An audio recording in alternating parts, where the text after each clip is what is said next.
¿Es una emoción con la que se nace o se puede aprender a ser feliz? Parece que sí. Parece que sí. Y la ciencia nos está dando las primeras pistas. En redes, en unos instantes.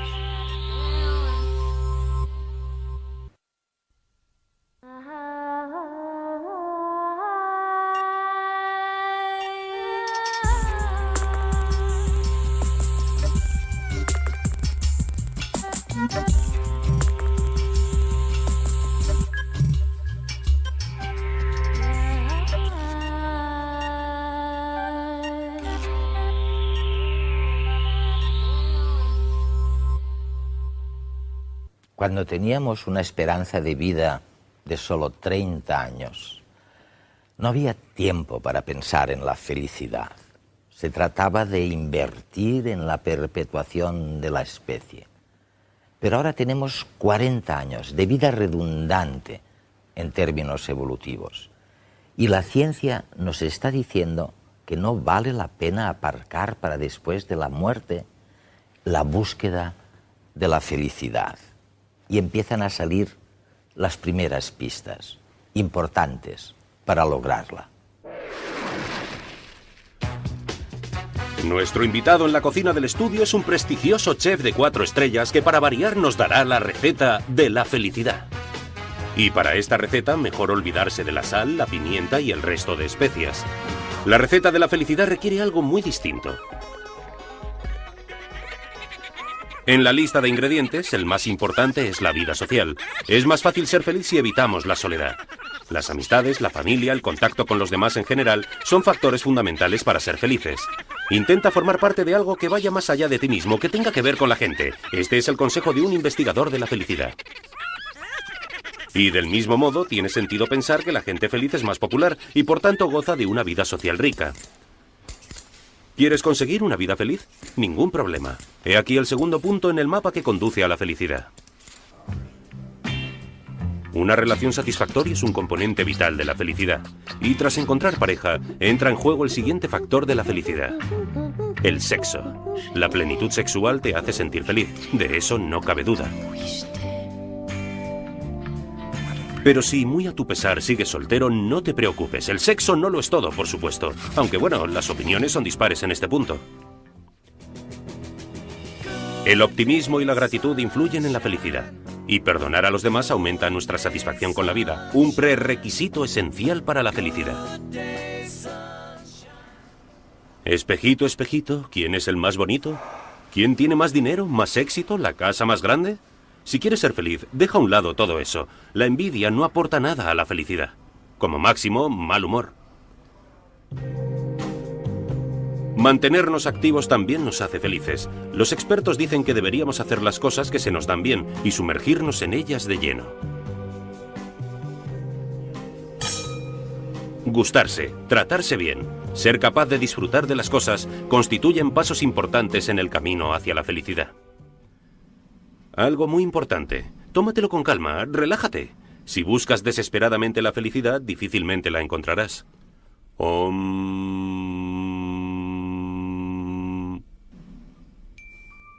La libertad, el sentimiento de poder escoger, también conduce a la felicidad. Pero procura no pasarte. Si tienes demasiadas opciones, la libertad de escoger se convertirá rápidamente en una maldición, y la presión de decidir podrá contigo.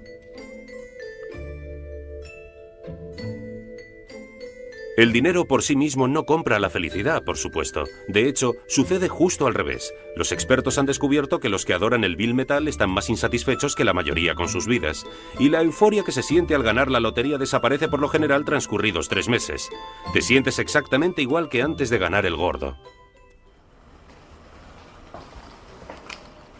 Por otro lado, difícilmente serás feliz si no tienes ni un centavo. Así que en general el mensaje es el siguiente: todo depende de la persona. Todos somos responsables de nuestra propia felicidad, o por lo menos parcialmente responsables.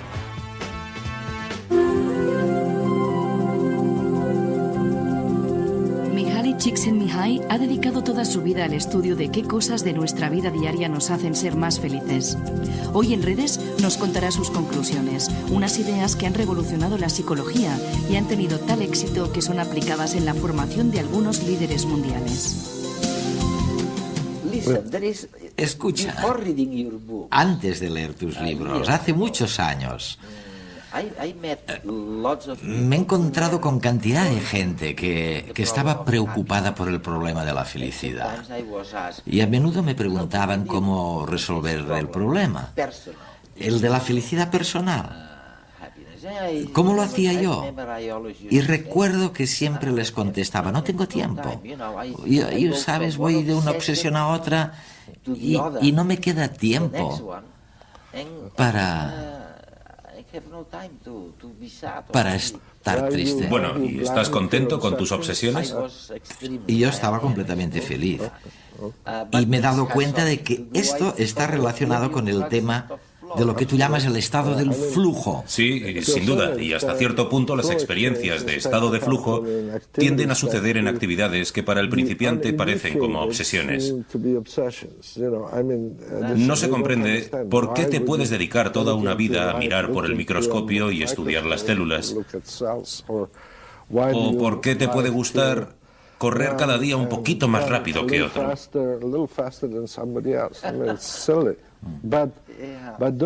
Se puede pensar que es una tontería,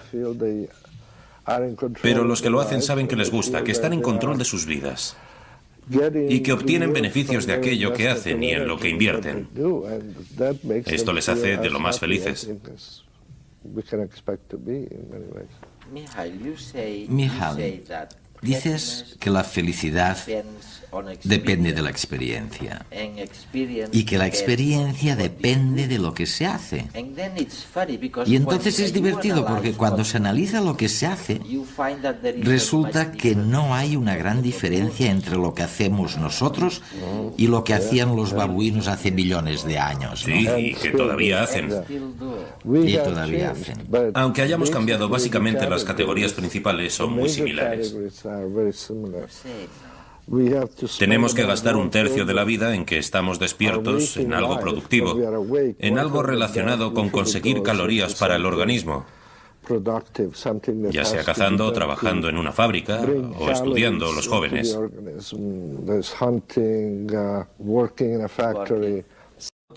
El otro tercio es lo que llamamos mantenimiento,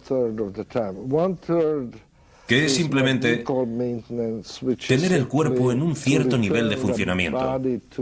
Es decir, vestirse, afeitarse, peinarse, comer, desplazarse al trabajo.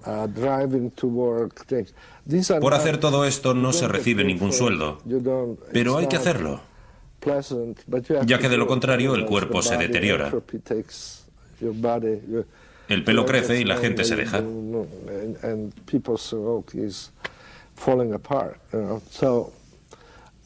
Esto es lo segundo. Y lo tercero es el placer, que es lo que los griegos llamaban escoleia.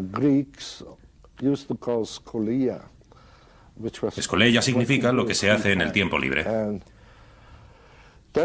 Esta es la palabra de la que se deriva la palabra escuela, porque para los filósofos griegos lo que se hace en el tiempo libre es aprender.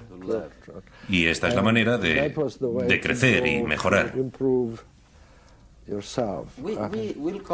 Luego volveremos a esto, para ver cuál de las tres es más fácil o la más habitual para saltar al estado este de flujo de que tú hablas.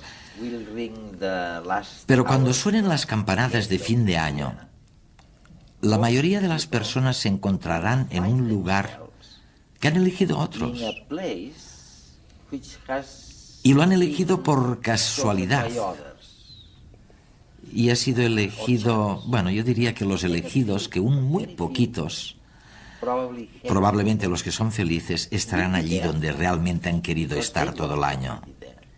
Porque realmente ellos controlan la situación. ¿Tiene esto algo que ver con tu concepto de estado de flujo? Desde luego. Sí, Eduardo. El estado de flujo es esencialmente eso. La capacidad de concentrar la energía psíquica y la atención en planes y objetivos de nuestra elección. Y que se siente que vale la pena realizarlos porque se ha decidido este tipo de vida. Es decir, se disfruta cada momento en lo que se hace.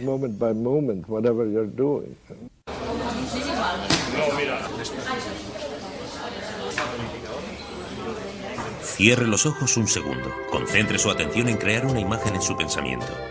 Trate de imaginarse a usted mismo en un momento de felicidad total. Aquel momento todo su yo fluye. Imagine lo que estaría haciendo en ese momento.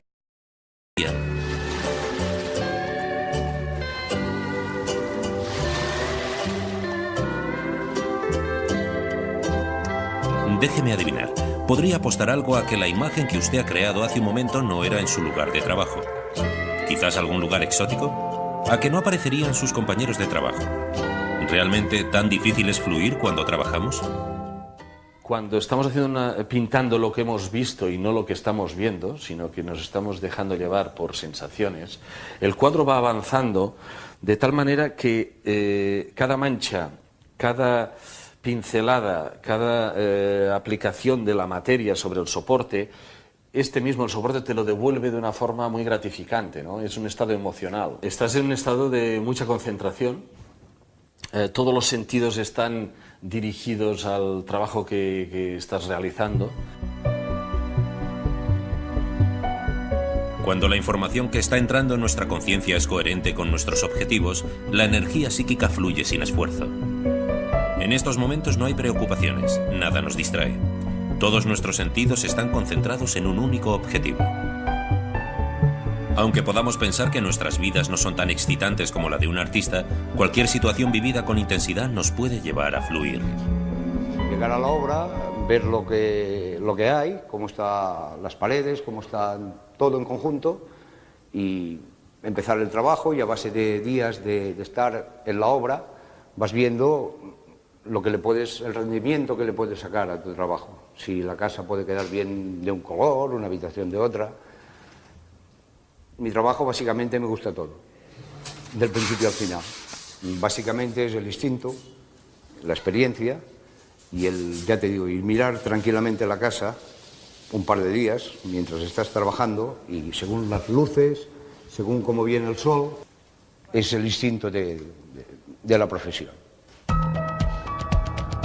Tendemos a creer que la felicidad consiste en experimentar placer, una buena comida, buen sexo, relajarse delante del televisor con una cerveza en la mano, y claro, estas situaciones no suelen suceder en nuestro entorno laboral, sino en nuestro tiempo de ocio.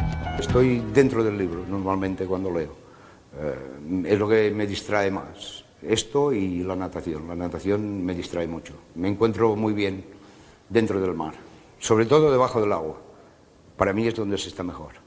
Y yo me levanto por la mañana y hasta que me voy a dormir estoy trabajando, ¿no? Representa que estoy pintando, aunque no estoy con el pincel a la mano y con la acción de aplicar la pintura, ¿no? Pero está casi siempre todo enfocado hacia esa misma finalidad. Cuando yo viajo, pues cojo mi barca, me voy a navegar o me voy a pescar. Es algo de ocio y que desconectas de la pintura, pero lo estás percibiendo de una forma tan especial que entonces cuando llegas al estudio lo que tienes ganas es de expresarte, pero vamos, cuanto antes mejor y con toda la fuerza del mundo, ¿no? Cuando una persona es capaz de organizarse la conciencia para experimentar estados de fluidez a menudo, su calidad de vida mejora inevitablemente. Y como pasamos gran parte de nuestras vidas en un entorno laboral, quizás haya llegado el momento de empezar a fluir en el trabajo. Cuando me encuentro con alguien que, por ejemplo, está en el paro, resulta que es la persona más infeliz del mundo.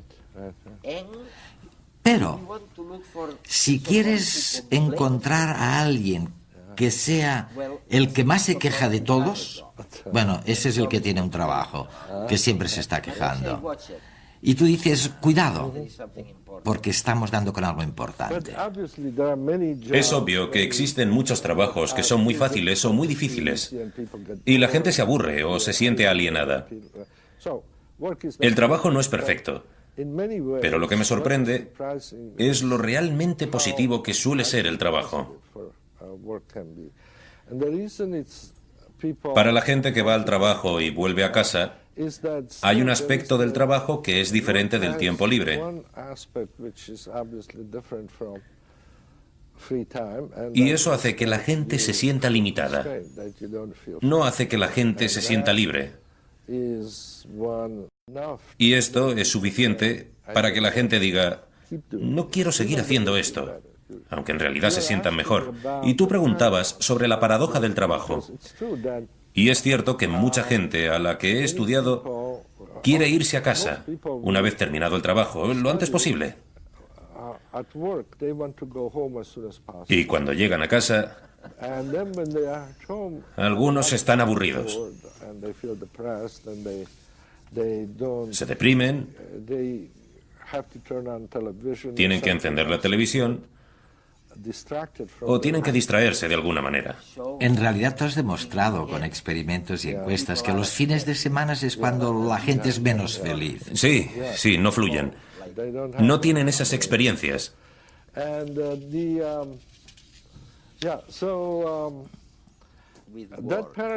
Esta paradoja es muy extraña y la hemos estudiado en distintos países y hemos hallado los mismos resultados.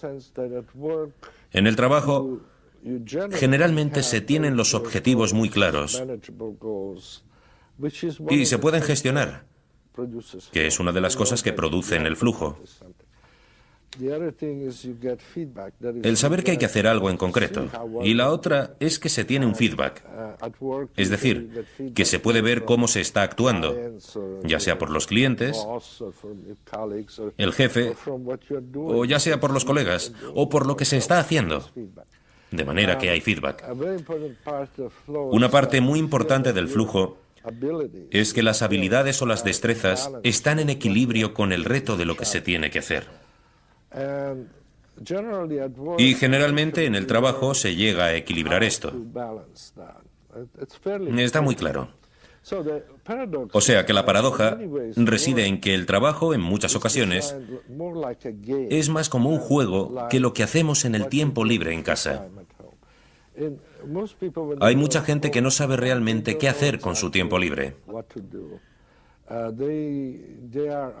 No saben qué es lo mejor. No tienen feedback. Creen que sus destrezas no están optimizadas. O sea que, muy bien, aceptemos que el flujo surge o puede surgir en el trabajo, aunque existe la paradoja de la que hablábamos. En el tiempo de ocio, conducir produce estado de flujo seguro. Y parece ser que el sexo es una ocasión también. ¿Y la amistad? Probablemente una importante, sí. Tú lo llamas relaciones. Bueno, relaciones es el término técnico, pero en realidad es la amistad. ¿Quizá más que la familia? La gente se siente a menudo más libre y relajada con los amigos. Porque no tiene responsabilidad ni obligaciones. Y en ese sentido la familia es como el trabajo. Se tiene un compromiso. Tienes una restricción. Efectivamente. Pero, por supuesto, la experiencia típica de estado de flujo proviene de actividades que existen porque generan flujo, como son el arte, la música, los deportes. Estas son formas culturales cuyo único objetivo es proporcionar el estado de flujo. No siempre se experimenta el flujo con estas actividades, pero si no se experimentara no existirían.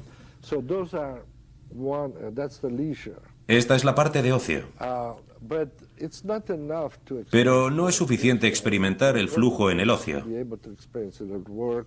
Lo importante, creo yo, es experimentarlo en el trabajo, en la amistad, en la familia, etc. Ya que de esta manera toda la vida está en estado de flujo, en vez de estar dividida en trabajo y tiempo libre. Se experimenta en su totalidad. Porque en solitario no llegas a ninguna parte, ¿no? No es lo mejor. No. San Juan de la Cruz escribió que la soledad es lo más maravilloso. Pero para la mayoría de las personas no lo es. Hay que aprender a apreciarla. Hay que saber estar solo. Y la mayoría de la gente se deprime. Sí, sí. Existen muchas definiciones de conciencia. Algunas hacen referencia a las estructuras neurológicas donde supuestamente reside. Para algunos filósofos, en la conciencia encontramos los moldes perfectos de los elementos que componen la naturaleza imperfecta. Incluso algunos niegan la existencia de un mundo material fuera de nuestra conciencia. Para Csikszentmihalyi, la conciencia sería algo así como un gran almacén donde se guarda la información. Todo aquello que vemos, pensamos, sentimos o deseamos serían paquetes en este almacén. Serían los sucesos. Las intenciones son las responsables de decidir qué sucesos entran en nuestra conciencia y cuáles no. Sería el jefe del almacén que va visitando los proveedores y decide comprar algunas mercancías y otras no. Pero no solo eso. Este incansable trabajador también sería el responsable del orden en el almacén. Los paquetes de información no se guardan de cualquier manera. Los sucesos se ordenan en nuestra conciencia acorde con las intenciones.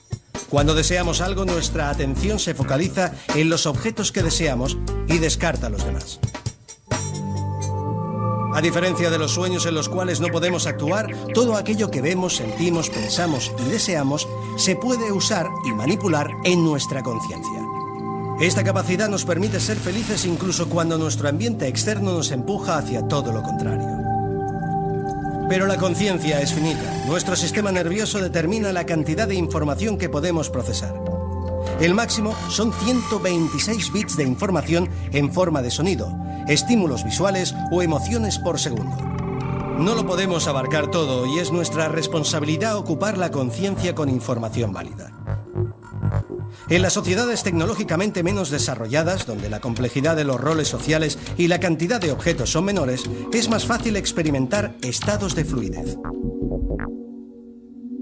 Algo parecido sucede con los niños y las niñas.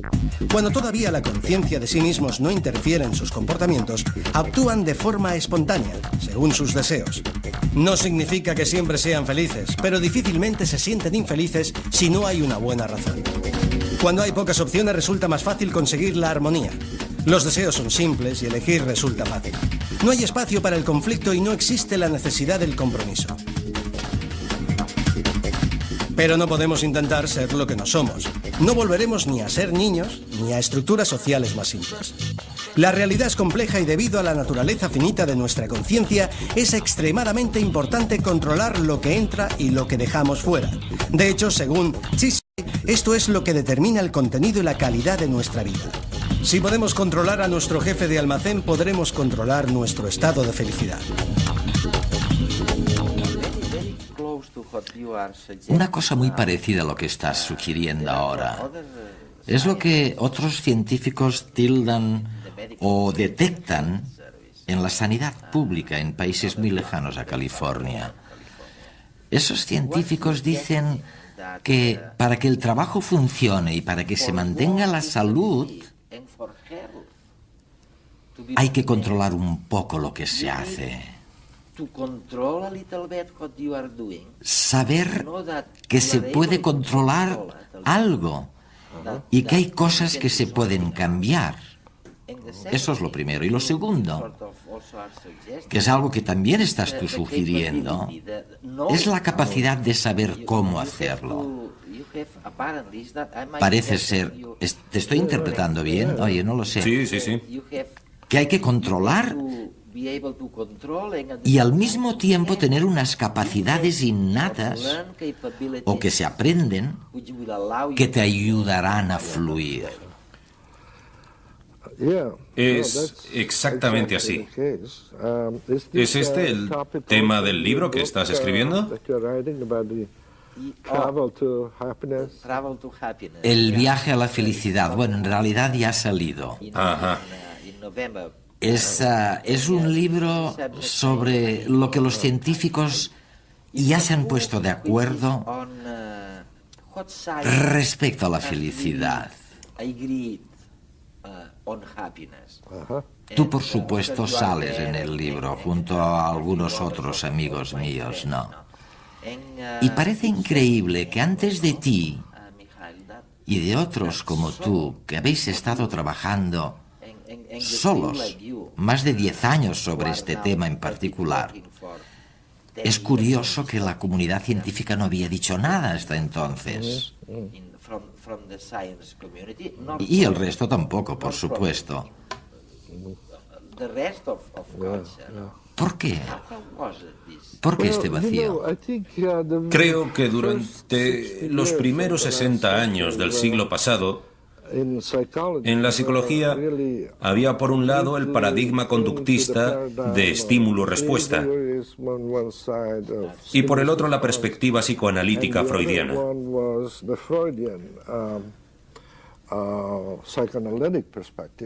Las dos eran muy potentes e influyentes y no dejaban mucho lugar para nada más. Cuando yo escribí mi primer libro, Beyond Boredom and Anxiety, era en parte una respuesta a esto. Que el sentimiento de flujo se encuentra entre el aburrimiento, por un lado, y la ansiedad, por otro. Cuando escribí ese libro, pensé que quizá en el primer capítulo debía argumentar por qué el psicoanálisis no era la teoría definitiva.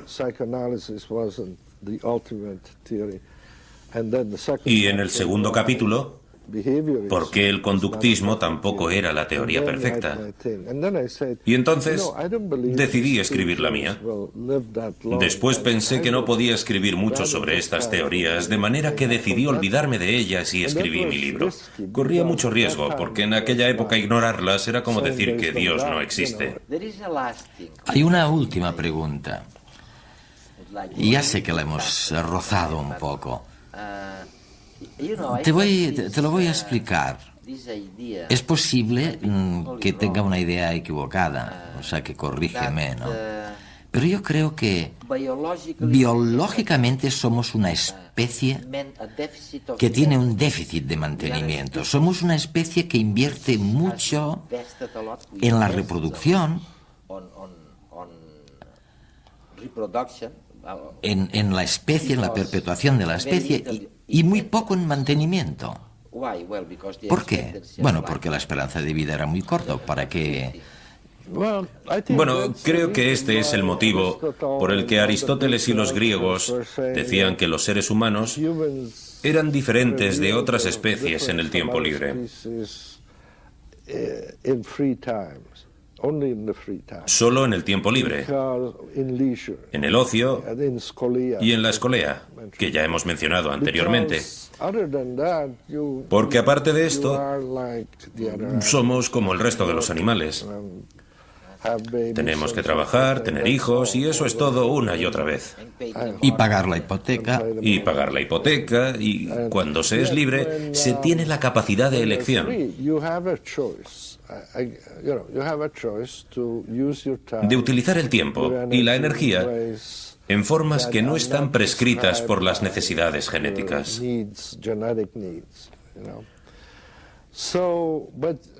Pero creo que lo que estás diciendo es una situación bastante nueva, que el ocio se ha convertido bueno, que dura más, ya que la gente se muere más tarde y nos jubilamos antes. Y durante casi la mitad de nuestras vidas no trabajamos.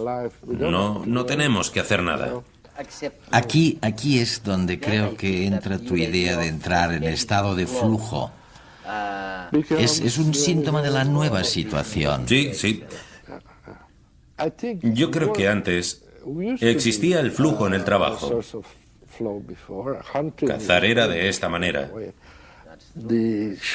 Y los pastores que iban con las ovejas de España a Francia en la Edad Media,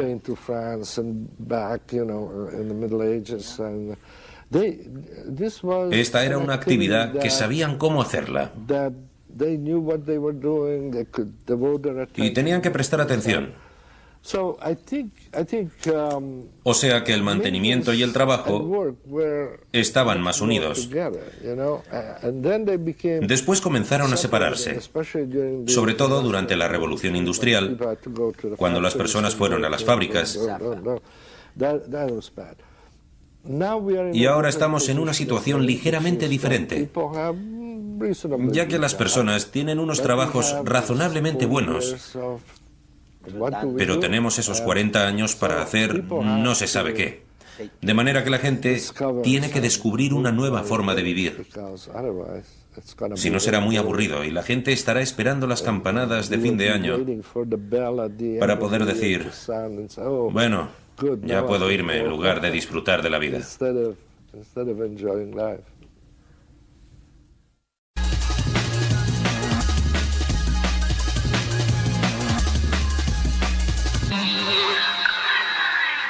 Un reciente estudio relaciona el síndrome de burnout o estar quemado con el mayor riesgo de sufrir una enfermedad cardiovascular. Y es que el estado emocional nos afecta más de lo que pensábamos.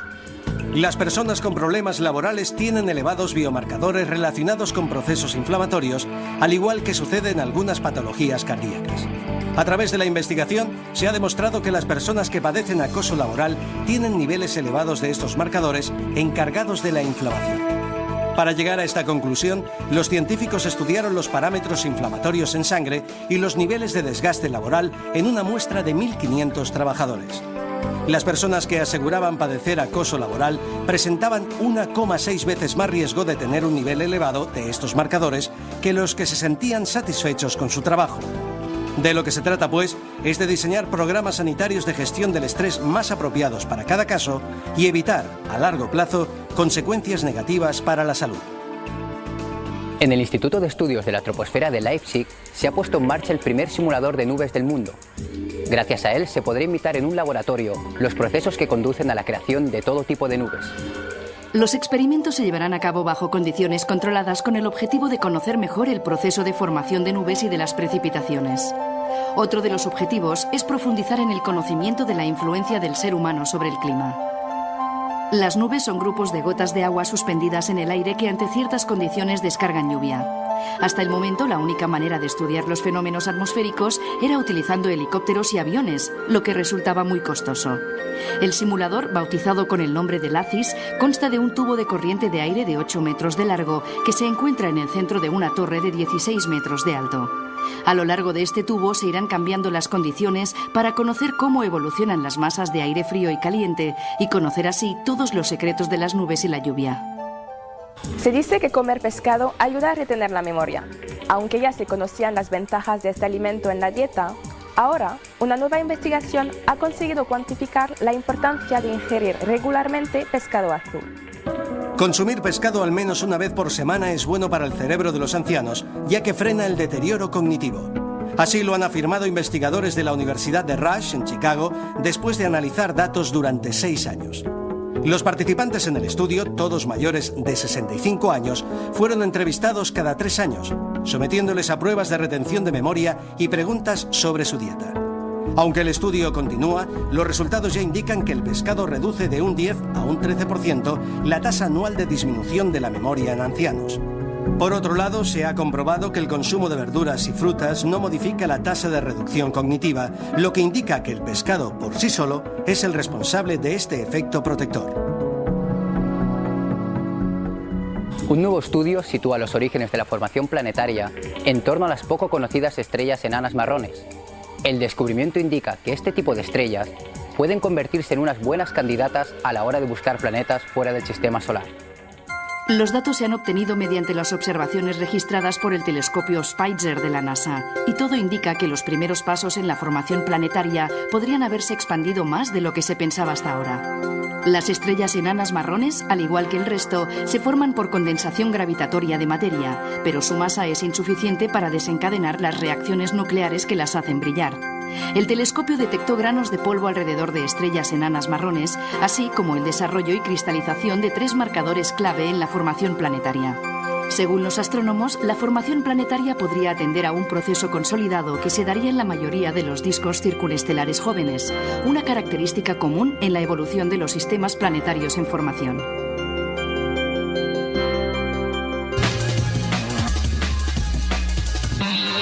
Bienvenidos a Redes, una vez más, a la segunda parte de Redes, porque en la primera ya hemos oído a uno de los grandes expertos mundiales sobre un tema. Bueno, les voy a decir una cosa. Yo hace muchos años siempre decía, cuando venían alumnos y me preguntaban, oye, ¿qué puedo hacer para ganar dinero? Les decía, oye, pues vende algo que pida todo el mundo. Dinero, los bancos se han hecho ricos, la electricidad, ¿no? Oye, todo el mundo necesita electricidad. Pues la felicidad. Pero vosotros no os hacéis ricos vendiendo pautas para ser feliz, ¿no? Luis, y nos estáis descubriendo qué cosas, por ejemplo. Cada día se sabe más sobre este tema. Sí. El tema del flow, por ejemplo, de esta entrevista. De Mihaly, que hemos oído en la primera parte, ¿no? Es un tema interesante. Él se dedicó al tema del trabajo. El trabajo originalmente fue castigo de Dios, ¿no? Decía la Biblia, ¿no? Sin embargo, como él ha demostrado, hay ciertas personas que si tienen ciertas capacidades y un trabajo, pues pueden disfrutar, y de hecho dicen que para ellos el trabajo es lo mejor, porque este trabajo fluye porque se sienten bien, incluso te dicen que es que me pagan por hacer lo que me gusta, ¿no? Y si no me pagasen también lo haría, ¿no? Tal vez sería interesante hacer una separación entre trabajo y actividad, porque hoy en día ciertamente el trabajo, tal como entendemos el cobrar un sueldo, es decir, estar haciendo unas horas y cobrar un sueldo, seguramente para muchos se ha convertido solo en eso, en un medio para conseguir un dinero para que después yo haga aquellas cosas que realmente quiero que me hagan feliz. Pero ya empieza a emerger esta idea de no tanto solo pensar en el trabajo, sino en la actividad. Y ciertamente el estar en paro no es solo un problema de no estar trabajando, sino de estar inactivo. Están emergiendo por ahí muchas iniciativas de gente que, aunque no pueda ganarse todo el dinero del mundo, o el que quisiera, pero por lo menos puede estar haciendo actividades, sean sociales, sean comunitarias, que le empiezan a dar sentido a su vida. Bueno, por ahí va la cosa. Sí, yo he visto encuestas en Estados Unidos en donde, por ejemplo, gente infeliz, o sea, gente que es infeliz durante el fin de semana, porque no sabe qué hacer, porque no tiene un hobby o no tiene una distracción en la que ha invertido, y resulta que es gente que es terriblemente infeliz, o sea, más infeliz el fin de semana que durante la semana. Así es, porque se sienten solas, estas personas se sienten solas. Y como decía Xavier, es cuestión de actividad, de estar envueltos en la laboriosidad, en el cambio, conectados, ¿verdad? Porque sí, trabajar es importante, en parte porque la sociedad dice que el que no trabaja es una persona inútil, que no contribuye. Ahora dice eso, sí. Pero el tiempo de ocio, ¿verdad?, cada día es más importante. Entonces, como decía, la actividad, actividades, por ejemplo, una hora de voluntariado a la semana, una hora de dar tu esfuerzo y tus recursos para ayudar a otras personas, es suficiente para cambiar la autoestima de mucha gente, Es curioso, porque lo que también me estáis diciendo con eso es que no es gratis. O sea, quiero decirte que para ser feliz hay que poner algo. Sí. Y lo que estáis diciendo con Mihaly también, en la primera parte, es que, por ejemplo, hay que desarrollar unas ciertas capacidades. Oye, para jugar al Paddington o para jugar o para trabajar, pero que tienes que preparar, tiene que haber un esfuerzo, tiene que haber una una inversión, ¿no? Y eso, y sobre todo, una inversión que te ayude a utilizar tus cualidades innatas. ¿Tú conoces la anécdota que cuenta Seligman del lagarto? No. En la universidad en Estados Unidos les regalaron a un compañero suyo, no a él, le regalaron un lagarto mexicano. Y resulta que le habían preparado allí pues todas las frutas tropicales que se puedan imaginar, ¿no? Y el lagarto, oye, ni comía, ni copulaba, y realmente estaba feneciendo, ¿eh? Hasta que un día, por equivocación, algo le trajo la comida envuelta en un paquete, vamos, prácticamente indestructible, y además se les cayó y rodó por debajo de la mesa y se fue a meter debajo de un armario. Oye, el lagarto empezó a buscar el paquete por primera vez, se pasó 2 horas utilizando sus capacidades innatas de rastreador, dio con el paquete, lo deshizo y se lo comió. Y desde entonces cuentan Seligman y compañía, el lagarto es feliz. O sea que el tema de utilizar tus cualidades, tus capacidades innatas es esencial, y eso no siempre lo hacemos con la gente en el trabajo, ¿no? La meten en sitios que no les gusta. Sí. Es un poco el concepto de la voluntad de ser feliz, es decir, la felicidad como voluntad. Y no tanto como algo que nos viene como un maná o algo que simplemente ocurre, como algo que sucede. Fíjate que la expresión popular suele ser ¿qué te hace? O la pregunta que nos hacemos, ¿qué te hace feliz? En cambio nunca decimos ¿cómo me hago feliz? Entonces ahí yo creo que ya empieza uno a hacerse preguntas, decir, bueno, entonces ¿qué sentido tiene lo que yo quiero hacer, las cosas que hago o lo que me gustaría hacer? Empiezas a trabajar sobre el sentido, ya no quiero decir tanto de tu vida, pero también, que es hacer las cosas con sentido, ¿no? Encontrar esa fuerza en ti, que al fin y al cabo, a la postre, son pues eso, tus dones, tus habilidades, tus competencias, tus fortalezas. Y Seligman, precisamente, ya apoya mucho esta teoría de decir, oye, no trabajes tanto por tus miserias, sino hazte fuerte en tus fortalezas, y lo otro ya irá subiendo, ¿no? O sea, primer mensaje, primera sugerencia, que mensajes no damos nunca, primera sugerencia es que se puede aprender. Y una prueba muy concreta la verán en un pequeño documental que hemos preparado sobre los deportistas, de cómo preparándose y dejándose ganar por este flow, por este flujo, consiguen mejores marcas.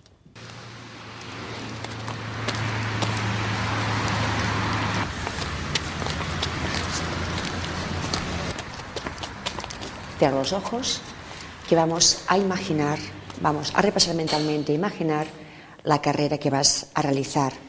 Una carrera muy importante para ti, en donde vamos a intentar aplicar todas aquellas habilidades, tanto físicas como técnicas y mentales que hemos ido desarrollando.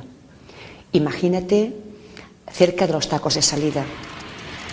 El juez está preparando para daros el tiro de salida.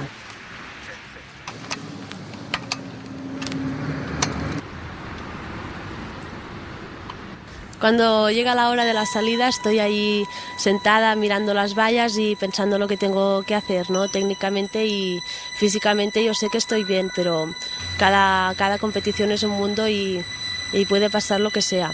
Entonces me coloco en los tacos cuando el juez da la señal y no pienso nada más. Cierro los ojos, miro antes un instante todas las vallas, todo el carrerón que tengo que hacer y me concentro solo escuchar el disparo, ¿no?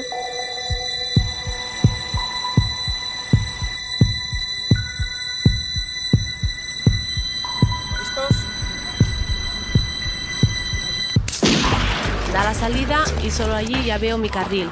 No importan las demás y solo estoy yo y mi mente, ¿no? A ver lo que sale.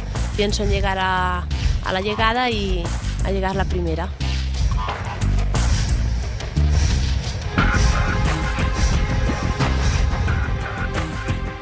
Como psicóloga de Lana, hemos estado preparando con ella durante meses esta competición, en donde Ana nos pueda demostrar todos sus aprendizajes a nivel de entrenamiento mental.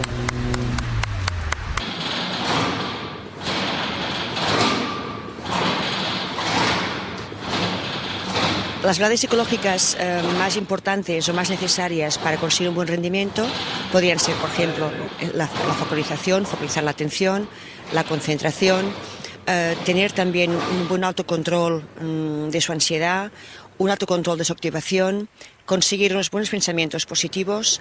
Por ejemplo, el caso de Ana, que tiene que pasar unas vallas, es muy importante que el atencional esté dirigido en cada una de las vallas que tiene que correr, que tiene que saltar, que tiene que pasar, para que de alguna manera en cada momento ella encuentre el estado óptimo y perfecto de concentración que le permita pasarlas de la forma correcta.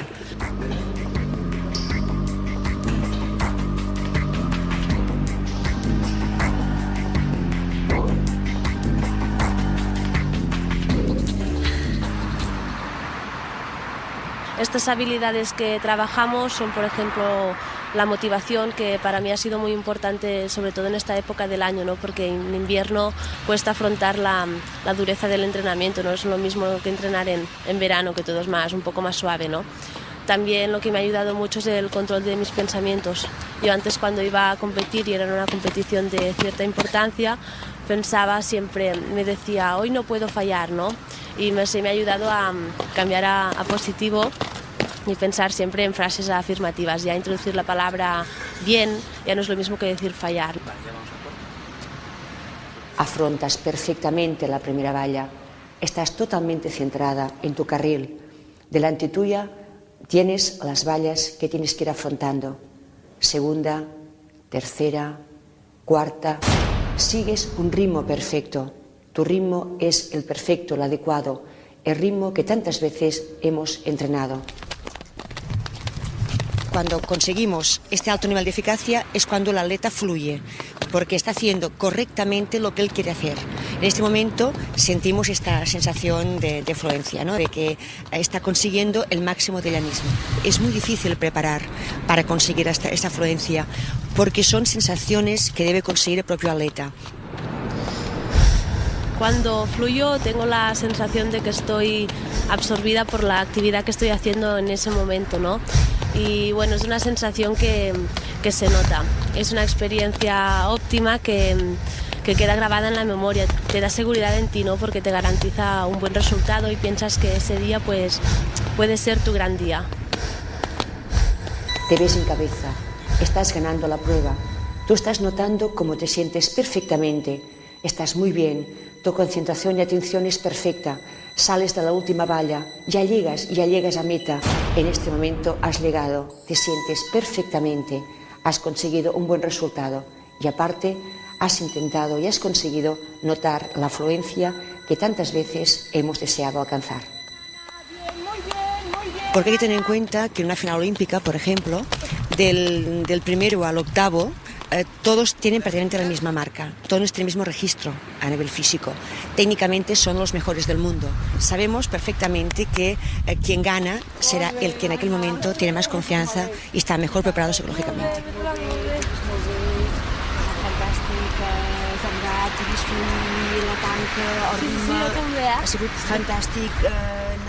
Trabajando, laborando con una emoción y una emoción en particular casi nunca se hace, ¿no? Una emoción, digamos, oye, alegre, o una emoción positiva, que es la búsqueda de la felicidad. Es curioso, ¿no, Luis y Xavi, lo que nos han metido en la cabeza durante 2000 años, ¿no? Es terrible, ¿no? Porque por ejemplo, aquí en España el ser optimista está mal visto. Si yo digo que soy optimista, será un ingenuo o incluso ignorante, ¿no? Y todo esto viene de la filosofía y de Voltaire y de Cándido, que fue una caricatura, ¿no? Y de Aristóteles y de Platón, también, o sea, es que te puedes ir hasta... Sin embargo, en Estados Unidos, si yo voy a un trabajo, el que sea, ¿no? De vendedor, de médico, en fin, y me pregunta el que me está entrevistando, oye, ¿tú te consideras optimista o pesimista?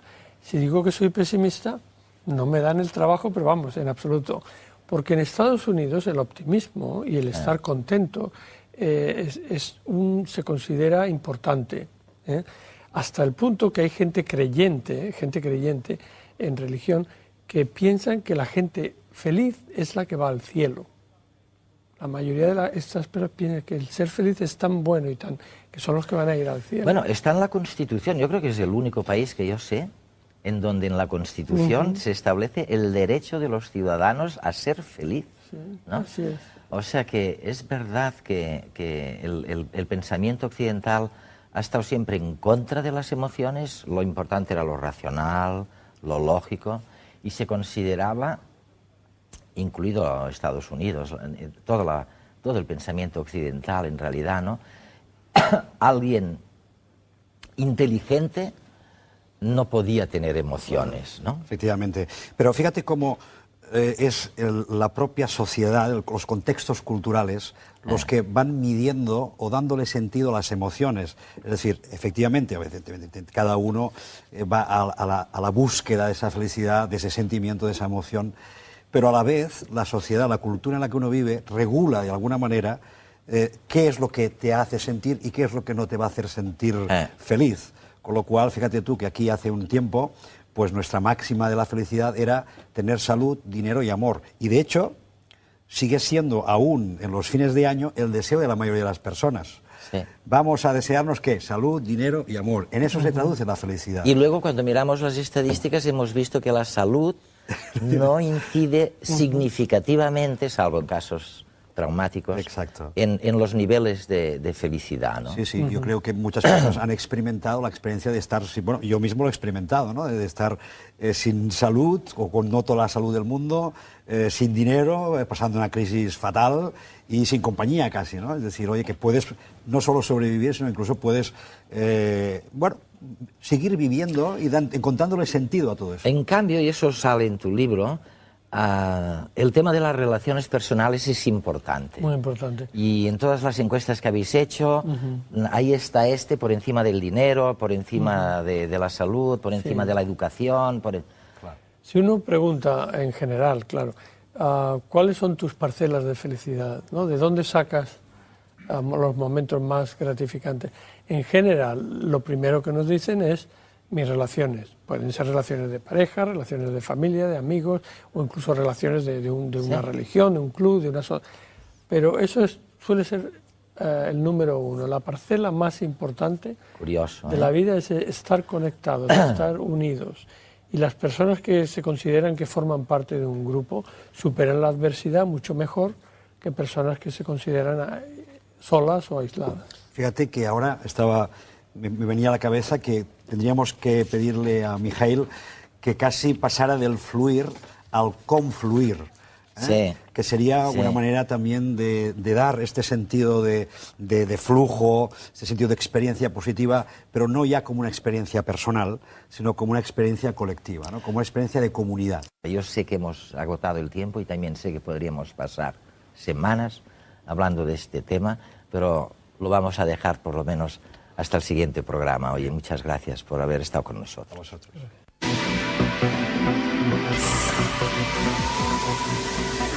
Esta temporada, el concurso La Cuestión de Redes os propone un viaje al futuro. ¿Te atreves a imaginar cómo será el mundo en el año 2105? Nanorobots que se replican, actualizaciones de nuestro software genético, cambio climático. ¿Cómo afectarán a nuestra vida cotidiana, a nuestra manera de relacionarnos? Puedes responder con un texto o con un formato audiovisual. Consulta las bases del concurso en nuestra página web.